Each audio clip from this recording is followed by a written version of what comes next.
Alangkah indah sinar bulan, bintang bertaburan di kegelapan malam.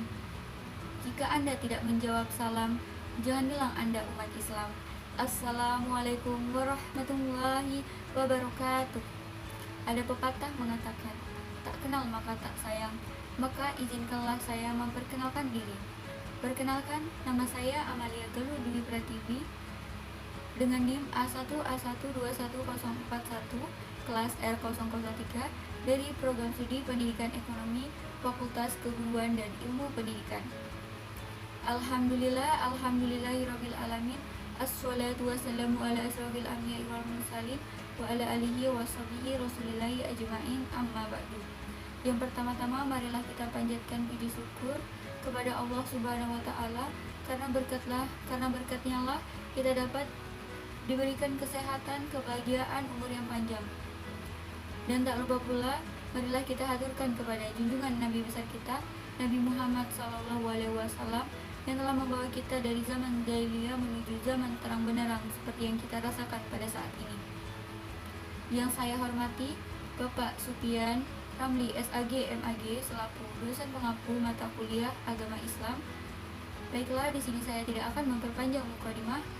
Maksud saya di sini adalah menampilkan pidato atau ceramah saya yang berjudul Agama dan Kehidupan Manusia, guna untuk memenuhi tugas ujian akhir semester. Yang pertama, fitrah beragama bagi manusia. Agama dan manusia adalah dua sisi mata uang yang tidak bisa dipisahkan antara satu dengan yang lainnya. Manusia hidup memerlukan agama sebagai tempat mencari ketenangan dan keridhaan Tuhan, di mana agama hadir sebagai petunjuk bagi umat manusia. Menurut Islam, agama merupakan suatu ketetapan Tuhan yang membimbing manusia kepada akidah yang baik, ibadah yang baik, dan muamalah yang baik pula. Sedangkan manusia adalah hayanayati, yang pada hakikatnya adalah makhluk pencari kebenaran. Manusia adalah makhluk Allah yang diciptakan sesuai dengan fitrahnya, sebagaimana sesuai dengan hadis Rasulullah, "Ma min mauludi illa yu'ladu 'alal fitrat," yang artinya tidaklah dilahirkan seorang anak melainkan atas fitrahnya. Hadis riwayat Muslim. Dalam bukunya Membumikan Al-Quran, Quraish Shihab mengartikan fitrah itu sebagai agama yang benar. Ashifa Ali bin Ahmad Al-Junadi, seorang ahli Arab dari Persia, yang mendefinisikan fitrah sebagai watak yang senang menerima agama. Sedangkan menurut fuqaha mengartikan sebagai tabiat yang suci dan asli yang dibawa sejak manusia lahir, belum pernah disentuh atau cacat satupun. Di antara fitrah manusia itu adalah beragama, bertahan hidup, melanjutkan jenis, mempertinggikan taraf, rasa keadilan, ingin senang, ingin selamat, ingin bahagia, ingin hidup bersama, ingin berkuasa, ingin kaya, ingin baik, ingin dihargai, dan lain sebagainya. Namun dari sekian banyak fitrah beragama itu, fitrah beragama adalah fitrah yang paling utama dan yang paling murni, sebagaimana dijelaskan oleh Prof. Dr. Hamka, yang mengatakan bahwa rasa bertuhan adalah perasaan yang semurni-murninya dalam jiwa manusia. Sedangkan Sayyid Sabiq mengatakan fitrah keagamaan adalah salah satu fitrah yang membedakan antara manusia dengan hewan, yaitu insting keagamaan. Makna dan klasifikasi agama. Pada dasarnya, agama merupakan suatu sistem yang diakui dan diyakini kebenarannya dan merupakan arah ke jalan keselamatan hidup. Sebagai suatu sistem nilai, agama memiliki 3 inti pokok ajaran, yaitu yang pertama, nilai keyakinan atau credo, yaitu merupakan bagian yang mendasar dari agama, berupa adanya keyakinan terhadap sesuatu kekuatan di luar kekuatan manusia, zat yang maha agung di luar kehidupan manusia. Yang kedua ada tata peribadatan atau ritual, yaitu bentuk perilaku manusia sebagai bentuk kepatuhan dalam berhubungan dengan zat yang diyakininya, sebagai konsekuensi atas keyakinan keberadaan zat yang diyakininya. Yang ketiga ada tata aturan, nilai norma, di mana mengatur hubungan manusia dengan sesama manusia dan antara sesama manusia dengan makhluk lain atau alam yang lain dengan keyakinan peribadatan Oleh karena itu, dalam pemahaman yang lebih luas, agama itu mengandung 4 macam unsur, yaitu yang pertama merupakan jalan hidup yang memiliki aturan tertentu sebagai pedoman dalam hidupnya. Yang kedua, mengajarkan dan memiliki nilai keyakinan akan adanya Tuhan. Yang ketiga, memiliki kitab suci yang merupakan kumpulan wahyu yang diterima oleh Nabi yang berisi nilai-nilai dasar dan petunjuk yang wajib diakui dan dilaksanakan setiap umatnya. Yang keempat, ada dipimpin atau dibawa oleh Nabi. Yang ketiga, agama Islam dan ruang lingkupnya. Agama Islam bersifat universal, di mana berlaku untuk setiap masa dan semua tempat. Keaktualan dan keabadian Islam telah dibuktikan sepanjang sejarahnya, di mana dalam kurun waktu dan perkembangan peradaban, manusia senantiasa dapat dijawab tuntas oleh ajaran Islam dengan Al-Quran sebagai landasannya. Agama Islam adalah sebuah risalah yang diturunkan Allah Subhanahu wa Ta'ala kepada Nabi Muhammad SAW sebagai nabi terakhir, sebagai petunjuk dan pedoman, di mana terdapat di dalamnya hukum-hukum yang sempurna yang dapat digunakan manusia dalam menjalankan kehidupannya, di mana mengatur hubungan manusia dengan Allah Subhanahu wa Ta'ala atau hubungan antara manusia dengan manusia serta hubungan manusia dengan lingkungan sekitarnya.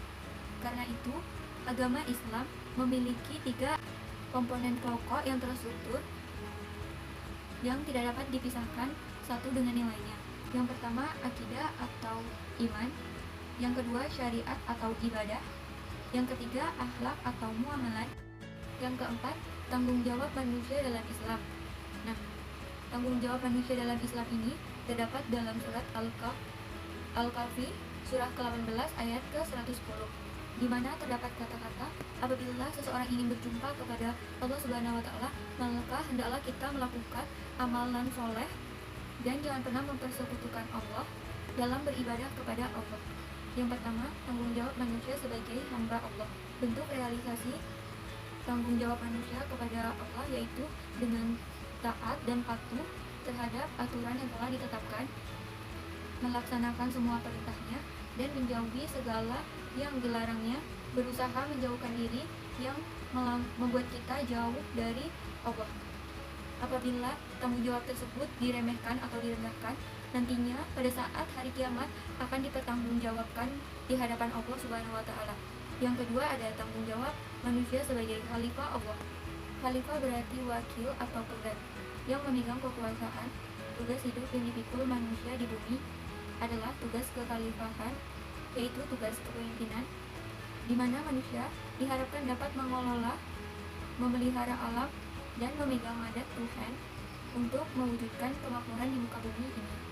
Kekuasaan yang diberikan kepada manusia bersifat kreatif, di mana manusia mungkin akan mengolah dan mendayagunakannya apa yang digunakan untuk kepentingan hidupnya. Tugas kekhalifahan harus bertumpu pada landasan tauhidullah sebagai pelaksana tanggung jawab tersebut, tidak sewenang-wenangnya. Yang kelima, adanya hubungan antara agama dan budaya. Agama dan budaya tentu saling berkaitan. Seperti pada saat sholat, orang menggunakan peci, menggunakan baju batik, menggunakan sarung, di mana hal yang digunakan atau dipakai itu merupakan budaya dalam suatu negara atau daerah tertentu, sehingga agama dan budaya ini saling berkaitan sesuai dengan karakteristik Indonesia yang beragam budaya. Agama serta budaya ini tidak dapat dipisahkan. Baiklah, di sini saya ingin sedikit membahas mengenai Al-Quran. Al-Quran diturunkan selama 22 tahun, 2 bulan, 2 hari. Nah, di dalam Al-Quran ini terdapat surat Makkiyah dan Madinah. Makkiyah ini yaitu surah yang turun sebelum Nabi hijrah, sedangkan surat Madinah yaitu setelah Nabi hijrah. Dalam Al-Quran terdapat 6.360 ayat, namun ada pula yang berpendapat bahwa ayat Al-Quran ini terdapat 6.666. Namun menurut perhitungannya, ayat Al-Quran ini terdapat 6.360 ayat, dan terdapat pula 114 surah yang terkandung di dalam Al-Quran. Pada zaman dahulu, Al-Quran ditulis di pelepah kurma atau kulit unta. Nabi Muhammad ini wafat pada masa Abu Bakar As-Siddiq. Pada masa Umar bin Affan, Umarlah yang mengumpulkan selembaran-selembaran dari sisa atau tulisan Al-Quran yang terdapat pada pelepah kurma tersebut. Pada masa Utsman bin Affan, mulai ditulis kembali Al-Quran, di mana pada dahulunya Al-Quran tidak terdapat harokat-harokatnya. Dan pada masa Habul Asad mulailah ditulis garis dalam Al-Quran, sehingga mempermudahkan kita saat ini dalam membaca Al-Quran.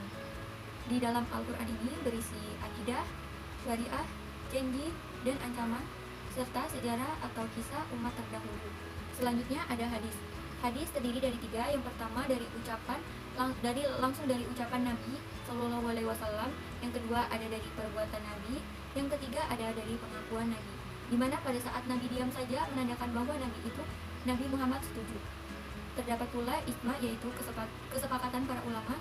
Ijma ini ada karena jika suatu perkara atau masalah tidak terdapat dalam Al-Quran dan hadis, maka ijma ini akan berguna sebagai penuntun umat manusia agar tetap sesuai dengan ajarannya.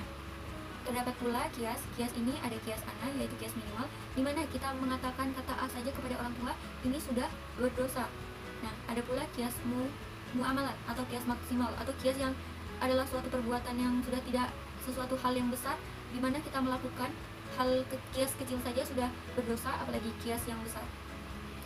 Baiklah, sekian dari saya. Apabila ada kesalahan kata, saya mohon maaf, karena kesalahan berasal dari saya dan kebenaran berasal dari Allah Subhanahu wa Ta'ala.